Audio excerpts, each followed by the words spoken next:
रूस ने यूक्रेन पर हमले की शुरुआत उसके पूर्वी शहरों से की थी, लेकिन अब ये लड़ाई यूक्रेन के पश्चिमी क्षेत्रों तक बढ़ती हुई नजर आ रही है।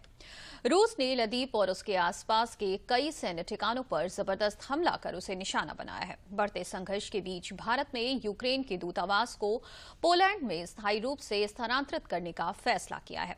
पीएम मोदी ने भी समीक्षा बैठक करके हालात का जायजा लिया, तो दुनिया के कई मुल्कों ने दोनों देशों से समस्या का हल निकालने के लिए बातचीत की अपील की है।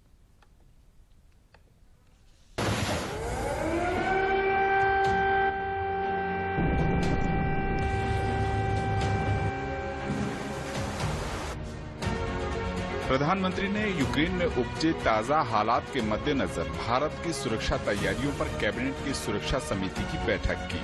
भारत की थल, जल और नभ यानी सभी सीमाओं के ताजा हालात और विभिन्न आयाम को देखते हुए सुरक्षा की तैयारियों के बारे में प्रधानमंत्री को विस्तृत जानकारी दी गई।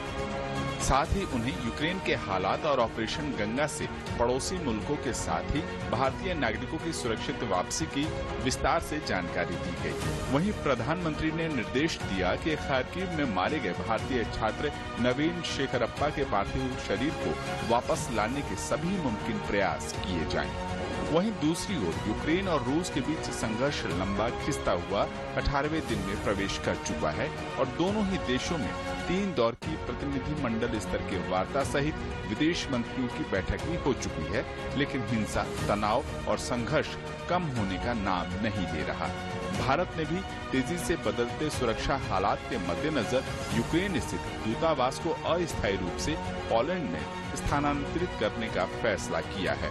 विदेश मंत्रालय के प्रवक्ता ने एक ट्वीट कर जानकारी दी कि यूक्रेन में सुरक्षा के तेजी से बदल रहे हालात, साथ ही यूक्रेन के पश्चिमी हिस्सों में हमलों को देखते हुए ये फैसला किया गया है कि यूक्रेन स्थित भारतीय दूतावास को अस्थायी रूप से पोलैंड में स्थापित किया जाएगा।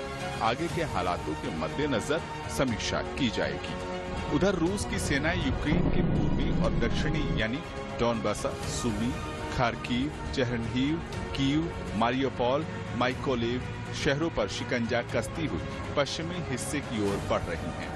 कीव की घेराबंदी की तैयारी भी रूसी सेनाएं कर रही हैं। खबरों के मुताबिक रविवार को पोलैंड सीमा के नजदीकी शहर लिविव में रूसी सेनाओं ने यूक्रेन के सैन्य अड्डों पर हवाई हमले किए, जिसमें 9 लोग मारे गए हैं और तकरीबन 60 लोग घायल हुए हैं। वहीं संयुक्त राष्ट्र के शरणार्थी आयोग के मुताबिक बीते दिनों में यूक्रेन से तकरीबन 26 लाख लोगों ने पलायन कर पड़ोसी मुल्कों की शरण ली है।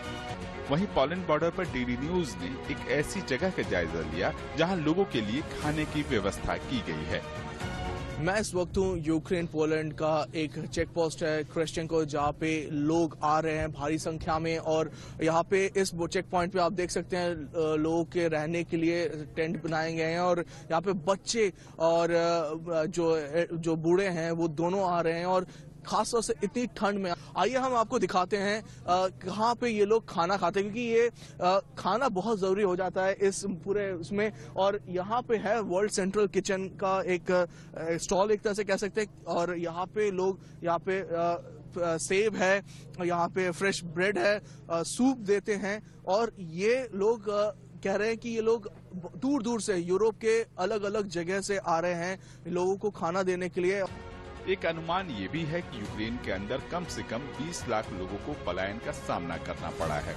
रूस और यूक्रेन के बीच संघर्ष को रोकने के लिए जहां दुनिया रूस पर एक के बाद एक प्रतिबंध लगा रही है, तो वहीं दूसरी ओर दुनिया के तमाम हिस्सों में यूक्रेन के समर्थन में लोग एकजुटता भी प्रदर्शित कर रही हैं। उम्मीद की जानी चाहिए कि दोनों ही देश जल्द ही बातचीत के जरिए संघर्ष और युद्ध की स्थिति को रोकने के प्रयास करेंगे। दिल्ली से मेघना देव और फ्रांसिस्को, पोलैंड से तापस भट्टाचार्य, हंगरी से अमृतपाल के साथ ब्यूरो रिपोर्ट, डीडी न्यूज।